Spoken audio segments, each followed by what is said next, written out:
Sejam muito bem-vindos à nossa análise de hoje. Vamos mergulhar no nosso tema 38. Identifique suas âncoras ocultas. Qual é a ideia invisível que domina a vida da gente? Sabe, a maioria das nossas decisões não é guiada pela lógica pura como a gente gosta de acreditar. Na verdade, elas são controladas por crenças subconscientes e medos não resolvidos que operam ali, bem nos bastidores. O nosso objetivo aqui é desvendar essas forças psicológicas profundas, trazer essas âncoras ocultas para a consciência e desarmar de vez o controle que elas têm sobre o nosso destino. Todo esse nosso mergulho fascinante é baseado nos ensaios reveladores da Brianna Wiest. É um material simplesmente incrível que explora exatamente como desmascarar essas forças invisíveis. É uma investigação profunda sobre a origem daqueles padrões de comportamento super persistentes que moldam as nossas reações diárias de um jeito que a gente raramente percebe. E para organizar a nossa conversa, vamos passar rapidinho por 6 passos. A gente começa entendendo o poder do subconsciente, depois vamos identificar essas âncoras ocultas, sentir o peso das sombras, entender o papel das emoções, trazer tudo para a luz e, finalmente, assumir o controle. É um mapa bem direto para a gente não se perder. Então vamos direto para a primeira parte, o poder do subconsciente, que atua como um verdadeiro titereiro invisível puxando as cordas das nossas ações. A gente jura de pé junto que opera através da lógica e da razão, né? Mas o grande paradoxo é que a maior parte da nossa turbulência interna nasce de uma vida impulsionada por uma narrativa oculta. Na grande maioria das vezes, a nossa mente está apenas recriando comportamentos para tentar confortar velhos medos guardados lá no fundo. Aquela decisão de negócios, o parceiro que a gente escolhe, até aquelas brigas bobas do dia a dia, tudo isso costuma ser só uma resposta a um roteiro invisível que foi escrito há muito tempo. E é aqui que entra o conceito de âncora oculta. Imagina um peso invisível que mantém o nosso comportamento totalmente travado em um padrão de autossabotagem. Pode ser a busca incessante para provar o seu valor para uma figura do passado, ou talvez um medo crônico da pobreza que faz a pessoa trabalhar até o limite da exaustão. Essas âncoras ficam ali, presas no fundo da mente, ditando as regras do jogo e sugando uma energia vital absurda, sem que nada seja notado na superfície. Avançando para a nossa segunda etapa, como a gente identifica essas âncoras ocultas e localiza a raiz de tudo isso? Todo ser humano possui um padrão central. Qual é a ideia invisível que domina a vida da gente? Pode ser uma necessidade insaciável de validação ou um medo silencioso de abandono que sabota os relacionamentos repetidamente. É absolutamente crucial a gente se perguntar qual é, de fato, essa ideia subjacente. Porque sem rastrear essa força fundamental, os padrões simplesmente vão continuar se repetindo, só que usando disfarces diferentes. Tem uma frase muito impactante do material de origem que joga a real. O que domina a mente nas sombras compõe a imensa maioria do que a gente faz no dia a dia. Não tem como se libertar daquilo que a gente se recusa a nomear. Ignorar a existência dessa âncora é basicamente entregar a chave do carro para ela e deixar que ela assuma a direção. E isso nos leva à terceira parte da nossa exploração, o peso das sombras e como essas âncoras se manifestam de um jeito bem prático na nossa vida. A mente tem jeitos absurdamente específicos de sabotar os nossos objetivos conscientes. Ocorre aquela ancoragem cognitiva, sabe? Onde a gente busca confirmações para medos irracionais, interpretando tudo como prova de que a âncora é real. Ou, pior ainda, a gente cria falsas crises, problemas totalmente evitáveis, só como uma técnica de distração. Afinal, lidar com uma emergência inventada parece bem mais fácil do que sentar no silêncio assustador da própria vulnerabilidade, não é mesmo?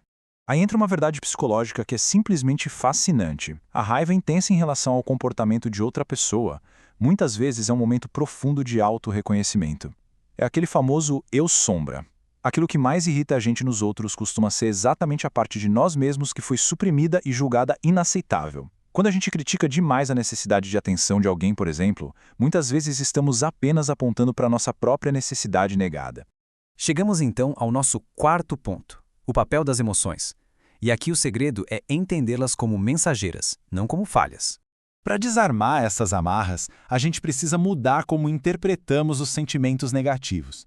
A análise mostra que lutar contra a tristeza ou a ansiedade só empurra essas emoções ainda mais fundo para o subconsciente.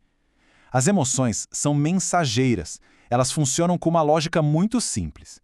Pensa comigo, se o alarme de incêndio dispara, a gente não quebra o alarme, a gente procura o fogo, certo? A dor emocional é literalmente o mesmo mecanismo de alerta. Olha que contraste brutal. Tentar fugir ou resistir ao que se sente gera uma toxicidade emocional imensa. Aquele esforço contínuo para reprimir as coisas cansa o corpo e bagunça a mente. A verdadeira cura nasce quando a gente dá o passo rumo à aceitação completa. É validar a emoção internamente e escutar o sinal que ela está mandando, sem pré-julgamentos ou tentativas de fuga. Com isso em mente, entramos na nossa quinta etapa: trazer tudo para a luz e quebrar essa amarra de uma vez por todas. Esse é o ápice do desmascaramento psicológico. É preciso trazer essas âncoras para a consciência. Quando elas não governam nas sombras, elas simplesmente perdem o poder sobre o nosso destino. A conscientização pura dissolve a força do subconsciente. Um medo secreto de rejeição controla todas as escolhas, mas um medo reconhecido, verbalizado e exposto à luz vira apenas um obstáculo gerenciável que a gente pode tratar com compaixão. É um verdadeiro abismo viver como marionete de âncoras invisíveis, em modo reativo, comparado a viver uma vida plenamente consciente. Abandonar esse estado defensivo e passar a fazer escolhas informadas através da aceitação objetiva corta as amarras da negação.